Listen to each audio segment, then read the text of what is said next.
5500 વર્ષ પહેલાં જ્યારે પાંડવો વનવાસમાં નીકળ્યા ત્યારે ફરતા ફરતા આ બાજુ આવેલા. એમાં અર્જુન છે એ મહાન શિવ ભક્ત હતા.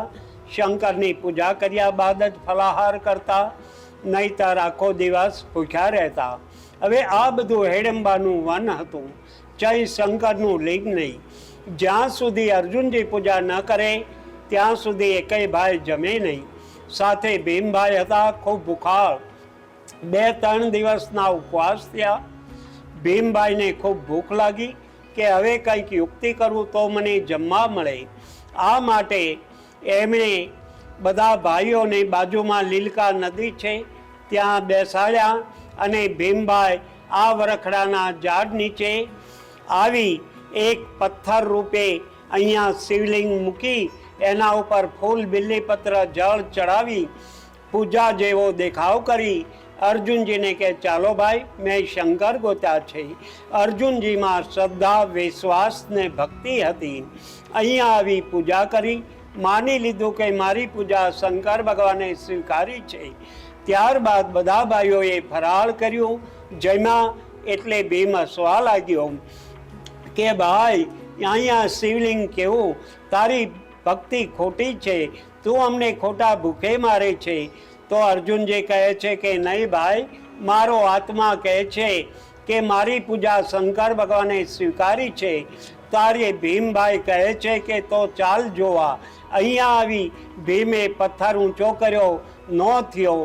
એટલે એની પાસે જે ગદા હતી એ ગદાનો પ્રહાર કર્યો. ગેબી અવાજો આવ્યા, નકરા સર્પો દેખાણા અને આ 2 ભાગમાંથી દૂધનો ફુવારો થયો. તેમાંથી સ્વયંભૂ શંકર ભગવાન પ્રગટ થયા. પાંડવોએ માફી માગી, ભગવાન અમે તમને ન ઓળખી શક્યા, ભગવાન તો દીન દયાળુ છે. પાંડવોની વિનંતીથી આ ભગવાન પ્રસન્ન થયા. તેમણે આશીર્વાદ આપ્યા કે હવે તમારા દુઃખના દિવસો પૂરા થશે. અહીંયાથી બધા પાંડવો નકળંગ જાય છે, નિષ્કલંક. ત્યાં તેમના પાપ ધોવાય છે. આ વરખડાનું ઝાડ છે, એમાંથી ગ્લુકોઝ ખાંડ જેવો મીઠો પદાર્થ ચૈત્ર વૈશાખમાં જરે છે. લોકો પ્રસાદી તરીકે લે છે. આ વાતને 5000 વર્ષ વીતી ગયા. મહાનજીના વડવાઓ રાજસ્થાનમાંથી જૂનાગઢ યાત્રા કરવા જતા. પહેલાંના લોકો ચાલીને જતા, સાથે ગાયો રાખતા. આમણે પણ લીલકા નદીના કાંઠે મુકામ કરેલો. એમની ગાયો ચરતી ચરતી અહીંયા આવે. એક પિયોળ નામની ગાય હતી, એ અહીંયા ઊભી રહે. એના આંચળમાંથી દૂધનો અભિષેક થઈ જાય. ગાયને દોવે ત્યારે દૂધ ના આપે. મહંત બાપુ કે આપણી ગાયને કોઈ દોઈ લે છે, કાલે તું એની પાછળ ધ્યાન રાખજે. બીજે દિવસે પણ ગાય અહીંયા આવી. ચેલાએ નજરે જોયું. એ દોડીને મહંત સાહેબ પાસે ગયો. મહંત સાહેબ કે કોઈ ચમત્કારિક જગ્યા છે, ચાલ મને બતાડ. અહીંયા આવી પાંદડા બાંદડા દૂર કર્યું તો આ શિવલિંગ નીકળ્યો. એ શિવલિંગની પૂજા કરવા માટે મહંત બાપુના વડવાઓ અહીંયા રોકાઈ ગયા. 400 વર્ષ પહેલાં આ મંદિર શિખરબંધ કરવા માટે આ વરખડીના ઝાડને કાપતા હતા તો એમાંથી પણ લોહીની ધારા થઈ. કાપનારા બેભાન થઈ ગયા. એટલે આ વરખડીનું ઝાડ કાપવાનું બંધ રાખ્યું. અને મહંત સાહેબને રાત્રે સપનામાં આવીને આશુતોષ ભગવાને કીધું કે હે મહંત બાપુ, આ વરખડીનું ઝાડ છે એમનામ રહેવા દેજો, મારા માટે શિખર વગરનું ખુલ્લું મંદિર બનાવજો. એટલે આજે ભારતભરમાં એક આ ભીમનાથનું મંદિર જ એવું છે કે શંકર ભગવાનને શિખર નથી, પરંતુ આ વરખડીનું શિખર છે. અને આમાંથી ગ્લુકોઝ ખાંડ જેવો મીઠો પદાર્થ જરે છે. આ ભીમનાથ મહાદેવે ઘણા જ પરચાઓ આપ્યા છે. લોકોની મનોકામના પૂરી કરે છે. સર્પો પણ અહીંયા ઘણી વખત ભક્તો કહે છે કે અમે જીવતા સર્પોની બાધા રાખી, તો જીવતા સર્પો પણ આ વરખડીમાં ઉતરી અને ભક્તને દર્શન આપે છે. ઘણાને પુત્ર આપ્યા, મનોકામના પૂરી કરી. કૈલાશા જેવા ને જે બરવાળાના રાજા હતા તેને પણ સપનામાં ભગવાને લીમડીના ઠાકોર સાહેબે જ્યારે એના ઉપર દોષ મૂક્યો ત્યારે એણે ભીમનાથની બાધા રાખેલી અને ચાંદીનું છત્ર ચડાવ્યું અને એમને નિર્દોષ જાહેર કરવામાં આવ્યા. આવી રીતે અનેક પરચાઓ છે. અહીંયા ચાનો પ્રસાદ આપવામાં આવે છે. અન્ન ક્ષેત્ર પણ 24 કલાક ચાલુ હોય છે. દરેક ભક્તો એ અન્ન ક્ષેત્રનો પ્રસાદ લઈ પાવન થાય છે. જય ભીમનાથ મહાદેવ. ભીમનાથ મહાદેવ છે ને સ્વયંભૂ શિવલિંગ છે અને પ્રથમ પૂજા ભીમે કરેલી અને અર્જુને કરેલી. એટલે પથ્થરમાં દેવ પેદા થાય એવી આપણી કહેવત છે. એ ભાવ હોય તો થાય ને અર્જુનની શ્રદ્ધા ભાવની પ્રતીક છે કે કોઈ પણ વિધિ વિધાન વગર એક પથ્થર મૂકેલો અને એમાં ભગવાન શિવ પ્રગટ થવું પડેલું. એટલે મહિમા એનો એ જ છે કે શ્રદ્ધા ભાવનું પ્રતીક ભીમનાથ મહાદેવ છે. ભીમે કોઈ પણ વિધિ વિધાન સિવાય એક પથ્થર મૂક્યો હતો પૂજા કરીને અર્જુનને કહેવા માટે કે મેં શિવલિંગ જોયું છે, તું પૂજા કરી લે. અને અર્જુને શ્રદ્ધાથી પૂજા કરી છે અને શ્રદ્ધાથી પૂજા કરી એટલે પથ્થરમાં ભગવાનને પેદા થવું પડે. એટલે મહિમા એ જ છે, શ્રદ્ધા ભક્તિનું પ્રતીક છે. આથી વધારે હું શું કહું. અહીંયા જે ભીમનાથ દાદા એટલા વર્ષો હજારો વર્ષોથી બિરાજે છે તો લોકોના તમારી સમક્ષ અનેક કામો પણ થયા છે. એવું લોકોના કામમાં શું છે, હું એવું માનું છું કે કામો ગણાવાય એની એક જાતની હિપોક્રેસી છે. પહેલી વાત એ છે કે મંદિરમાં જાઓ ને એટલે અનન્ય શાંતિ મળવી પડે અને શાંતિ મળે છે. અને કોઈ પણ ધાર્મિક જગ્યામાં તમે જાઓ ને કામ માટે લોકો આવે છે ને એ ખોટી વાત છે. ઈશ્વરે આપણને આપણા કર્મ પ્રમાણે બધું આપેલું જ છે, પણ મંદિરમાં જાઓ એટલે આપણી નકારાત્મક ઉર્જા છે એ આપણે મૂકી જ જવી છે. ઈશ્વર આપણને સકારાત્મક ઉર્જા આપે છે એટલે આપણી નિરાશા દૂર થાય છે. એ જ મોટું કામ છે. એથી વધારે કોઈ કામ હોતું જ નથી. આ મારું પોતાનું માનવું છે. ઘણા કહે છે કે આ ચમત્કાર છે અને આ ચમત્કાર, હું જવાબ નથી માનતો. આ ભીમનાથ મહાદેવમાં લોકો અહીંયા સૌરાષ્ટ્રવાસીઓ જે અત્યારે સુરત તરફ ઘણા બધા વસે છે, એમાંથી ઘણા બધા અહીંયા દર્શન નહીં કર્યા હોય તો અહીંયા આવવા માટેનું અમે બહાર સૂત્ર મૂક્યું છે, ભીમનાથ વહી આતે હૈ જીસે ભોલેનાથ બોલાતે હૈ. અમરેલી સાઈડના ભાઈઓને બાય રોડ આવે તો ફરજિયાત અહીંયા થઈને જ જવું પડે છે. ભાવનગર સાઈડના તો શોર્ટકટ હાઈવે ઉપરથી વ્યા જાય છે અને હજારો લોકો સુરતથી કાઠિયાવાડ જતા હોય તો અહીંયા દર્શન કરવા આવે જ છે અને પ્રસાદય લે છે. પણ ઘણાને પ્રાચીન સ્થળ છે એટલે ખબર નથી હોતી, પણ હાઈવે ઉપર બોર્ડ માર્યા છે, જોઈને લોકો આવે જ છે. અને ભીમનાથ તો એ જ લોકો આવે છે જેનો ભોળોનાથ બોલાવશે. તમને આજ બોલાયા ભગવાને, તમને પ્રેરણા કરી, તમે આવી ગયા. મૂર્તિ પૂજા અથવા તો ચિત્ર પ્રતિમા કે પાષાણની પૂજા આપણે જ્યારે કરતા હોઈએ, એની અંદર આવિર્ભાવ કરતા હોઈએ તો એની પાછળનું લોજિક શું છે? આપણે કારણ કે અત્યારે આધુનિક દુનિયાની અંદર બધા લોજિકનો તરત આપણને તર્ક કરે કે ભાઈ આમાં કયું લોજિક છે? પથ્થર તો પથ્થર જ છે, ચિત્ર પ્રતિમા તો ચિત્ર પ્રતિમા છે, પણ ભાવ જે છે ને એ ભાવ એની અંદર જાગૃતિ લાવે છે. તમને એક નાનો એવો પ્રસંગ કહું કે જ્યારે પાંડવકાલીન સમયની અંદર પાંડવો વનવિચરણ જ્યારે એને હતા ત્યારે અર્જુનજીને એવો નિયમ હતો કે શિવ પૂજા કરીને અને પછી જ એ પોતે પાણી કે ફલાર વગેરે કાર્ય કરતા, એવું એમનો નિયમ હતો. બરાબર. આપણે કદાચ કોઈ ભાલ પ્રદેશની અંદર ધંધુકા બાજુ તમે ગયા હો તો ત્યાં એક ભીમનાથ મહાદેવજીનું મંદિર આવે છે, કદાચ તમે દર્શન કર્યા હોય તો. એનો ઇતિહાસ શું છે તમને કહું. મહારાજ પણ ત્યાં પધારેલા છે, ત્યાં મેળી ઉપર ઉતારો કરેલો છે, પ્રસાદીની જગ્યા છે. ત્યારે એમને અર્જુનજીને એવો મનની અંદર સંકલ્પ હતો કે મને જ્યાં સુધી હું પૂજન ન કરું, શિવજીનું આરાધના ન કરું, ત્યાં સુધી પાણી પણ મારે પીવાય નહીં. અને એમાં યાત્રાની અંદર, એ વનવાસની અંદર 2-3 દિવસ એવા એમના નીકળ્યા અને એક દિવસ ભીમને સવારે મશ્કરી સૂજી એટલે એ ત્યાં ગયા, પર માટી ચારે બાજુથી નાખીને થોડા પુષ્પને ત્યાંથી તોડીને એના પર નાખ્યા અને અર્જુનજીને આવીને કહે છે, અર્જુનજી મને તો ત્યાં તમારા શિવલિંગ મને મળ્યા, તારે પૂજા કરવી છે તો જા. અર્જુનજી ગયા, ભાવથી ત્યાં જઈને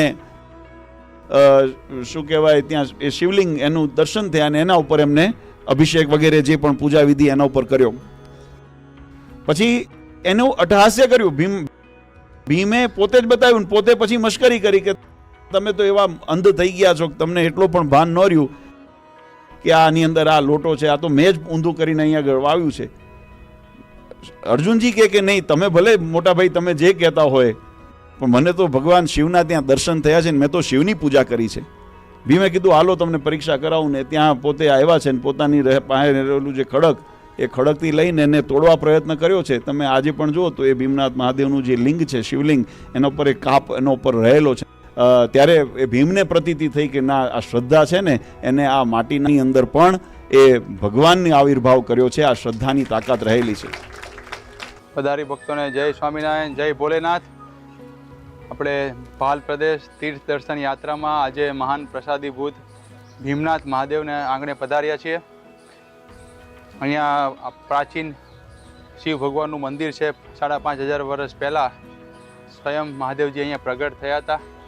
ભક્તિને અર્જુનની ભક્તિને આધીન થઈને ભીમે તો ખાલી મશ્કરી કરી હતી કે અહીંયા પથ્થર છે, પણ અર્જુનને પ્રતિજ્ઞા હતી અને પૂજા કરી તો શંકર ભગવાન પ્રગટ થયા. એવું આ પ્રાચીન 5,500 વર્ષ જૂનું છે મંદિર મહાદેવજીનું. અને સ્વામિનારાયણ સંપ્રદાય સાથે પણ આ ભીમનાથનો ઇતિહાસ જોડાયેલો છે. મહારાજ વિચરણ કરતાં કરતાં આ બાજુ નીકળ્યા અને સવારથી બધા કાઠી દરબારો બધા ભૂખા હતા અને મહાદેવજીના દર્શને આવ્યા મહારાજ. અને કાઠી દરબારો સોમલા ખાચર માટલાધાર એકબીજાને કીધા કરે ખવારના બાપે ભૂખા રાખ્યા છે, હવે કંઈક પેટનું કરે તો સારું, રમૂજ કરતા હતા. તો મહારાજ અહીંયા આવ્યા, દર્શન કરવા ભીમનાથ મહાદેવના ગયા. હીરા શેઠ પાસે 25 રૂપિયા માંગ્યા, પણ હીરા શેઠ થોડા કંજૂસ હતા એટલે હાથમાં ખીચામાં હાથ નાખવા માંડ્યા. તો પછી બાજુમાં આપણા ભગા શેઠ હતા, એમને 25 રૂપિયા લીધા અને મારા મહાદેવજીને અર્પણ કર્યા, પૂજા કરી. અને એમાં એમના મહંત એ વખતના કૈલાસ ભારતી બાપુ હતા. એ બહુ ભગવાન ઉપર પ્રસન્ન રાજી થયા કે તમે આટલી ભેટ મૂકી તો બધા હવે જેમાં વગર ના જતા. તો બાપુએ અહીંયા ત્યાં આંધણ મૂક્યા અને બધાને કંસાર ને બધું ખવડાવ્યું, જમાડ્યા અહીંયા. તો દરબારોએ તૃપ્તિ થઈ એટલે સોમલા ખાચર માત્રા દાદા કહેવા માંડ્યા કે હા મહારાજે અમારો પેટનો ખાડો અહીંયા પ્રસાદી તરીકે ભોળાનાથથી પ્રસાદી તરીકે પૂર્યો. જમતા જમતા મહારાજે બાપુને કીધું કે અમારે અહીંયા ચોરાસી કરવી છે. તો બાપુ કે ક્યારે કરવી છે? કે આજે જ કાલે જ કરવી, જેટલું જલ્દી બને એટલું. તો એ કે એમ તો ના થાય, તૈયારી કરવી પડે, પૈસા જોઈએ. તો એ તમે પૈસાની ચિંતા ના કરો, 10,000 રૂપિયા જોઈએ કે હીરા શેઠ આપશે. તો હીરા શેઠ તો તાવ આવી ગયો કે આપણી પાસે હીરા શેઠ મહારાજને કહે કે આપણી પાસે ક્યાં પૈસા છે, આપણે તો એમને એમ નીકળ્યા છીએ. પછી મહારાજે કે બધું થઈ પડશે. પછી બાપુને એવું કીધું કે અમારા શિવલાલ શેઠ ને ભગા શેઠ ને એ બધાનું તો તમે એના એ તો 9 લખા શેઠ છે, એના ઓલાએ તો આપો પૈસા. તો પછી એ બાપુએ કૈલાસ ભારતી બાપુએ મહારાજને 10,000 રૂપિયા ઉછીના આપ્યા. ધામધૂમથી હજારો બ્રાહ્મણો અહીંયા આવ્યા, દેશ વિદેશથી, બધા એરિયામાંથી, અલગ અલગ પ્રાંતમાંથી. અને અહીંયા આવીને મહારાજે 3 દિવસ બધાને જમાડ્યા અને 10,000 રૂપિયાનો ખર્ચો થયો. પછી ભગવાનને એક લીલા કરી કે 84 પતી ગઈ. પછી બાપુને કહે કે અમે અહીંયા સુવા જઈએ છીએ ઉતારે, પછી હિસાબ કરીશું, પછી તમને પૈસા આપી દેશું. તો બાપુ કે વાંધો નહીં. તો મહારાજ સુવા ગયા અને હીરા શેઠ એક રૂમમાં સૂતા હતા. તો મહારાજ પછી રમૂજ કરી અને પોતાનું ઐશ્વર્ય દેખાડવું હતું. તો પછી સોમલા ખાચર બધા દરબારોને કે હાલો બધા ભાગો અહીંથી, હીરા શેઠને ખબર ન પડે એવી રીતે. તો બધા દરબારોએ ફટાફટ ભાગ્યા અને મહારાજે રમૂજતા કે જે ઘોડો જલ્દી ન દોડાવે એના હીરા શેઠના એનો બાપ થાય, એવી રમૂજ કરતા હતા. અને બધા જતા રહ્યા. હીરા શેઠ પાછળથી આવ્યા તો જોયું તો કોઈ હતું નહીં. તો ટેન્શનમાં આવી ગયા કે 10,000 રૂપિયા મહારાજ કીધું આપવાના, મારું નામ લીધું છે, હવે થશે શું? અને મૂંઝાઈ ગયા. અને એમ પછી ત્યાંથી એક શેઠ નીકળો. મહારાજે પછી લીલા કરવી હતી, બહુ મૂંઝાઈ ગયા. ભગવાનને આર્તનાથી કીધું ભગવાન આવું શું કામ કર્યું તમે? અને પછી પાછા આવતા હતા તો એક શેઠ ત્યાંથી નીકળ્યા ગાડું લઈને, ત્યાં ઊભા અહીંયા ભીમનાથમાં જ તે નીકળ્યા શેઠ. અને શેઠે કીધું કે શું કામ મૂંઝાવ છો? એ કે 10,000 રૂપિયા આપવાના છે. શેઠ કે એવી હું ચિંતા કરો છો? તો એ કે આ શેઠ જ કે અહીંયા અમે તમને આપી દઈએ પૈસા, અમારી પાસે હમણાં જ પૈસા આવ્યા છે. તો શેઠને હીરા શેઠને બીજા જે શેઠ હતા ભગવાન સ્વરૂપે જે આવેલા એમને પૈસા આપ્યા. હીરા શેઠની થોડી સાંત્વન થઈ અને કૈલાસ બાપુ અહીંયા આવતા ગોતતા હતા હીરા શેઠને, ગયો ક્યાં? અને ત્યાં હીરા શેઠે બદલી નાખ્યું કે બાપુ હું તો અહીંયા પૈસા સાચવવા માટે ઊભો હતો, મહારાજ તો બીજા ગામ જતા રહ્યા છે કુંડળ, એમ કહી એમને પૈસા આપ્યા અને અહીંનું એમનું શાંત થઈ ગયા. અને મહારાજે એક પરચો આપ્યો અને પછી કુંડળ ગયા હીરા શેઠ. અને મહારાજ કે તમે બધું વ્યવહાર પતી ગયો? મહારાજે કે શું કરવું? હીરા શેઠ કે શું કરું મહારાજ, તમે આ બધું પૈસા આપ્યા વગર જતા રહ્યા હતા અને મારામાંથી આવ્યું બધું. એને ખબર ન રહી કે આ જ ભગવાન હતા. પછી બીજા દિવસે દરબારોએ કીધું દરબારો બધા હસવા માંડ્યા એની ઉપર, હસી મજાક કરતા હતા. અને પછી કીધું કે આ મહારાજે જતા તમને આપવા આવ્યા અને પછી ભગવાનનો નિશ્ચય એમને પૂરો થયો. અને એવી રીતે મહારાજે અહીંયા 84 કરાવી હતી, બ્રાહ્મણોની દક્ષિણા ખૂબ આપી, જમાડ્યા 3 દિવસ. અને આ વૈદ્યનાથ મહાદેવ ભીમનાથ મહાદેવની મહારાજે પૂજા કરી, દક્ષિણા મૂકી. તો આપણે પણ સ્વામિનારાયણ ભગવાનને આપણને આજ્ઞા કરી જ છે કે મહાદેવજીનું પૂજન દર શ્રાવણ માસમાં અમારા હરિભક્તોએ બીલીપત્ર આદિ કરવું, ન કરી શકાય તો બીજા પાસે કરાવવું. અને 5 દેવોને માન્ય પણ રાખ્યા છે. આપણે સનાતન ધર્મ જ છીએ અને એમાં જ એક શાખા છે. તો આપણે બધા સનાતન ભાઈઓએ, બધા સ્વામિનારાયણ સંપ્રદાયના હોય, બધાએ અહીંયા ભીમનાથ મહાદેવ દર્શન કરવા અચૂક આવું. અહીંયા તમે જો સુરત વડોદરા બાજુ રહેતા હોય અને કાઠિયાવાડમાં જતા હોય તો ધંધુકા પછી બરવાળા પહેલાં ભીમનાથ મહાદેવ આવે છે. બધા હરિભક્તો દર્શન કરવા આવજો. બધાને જય સ્વામિનારાયણ, જય ભોલેનાથ.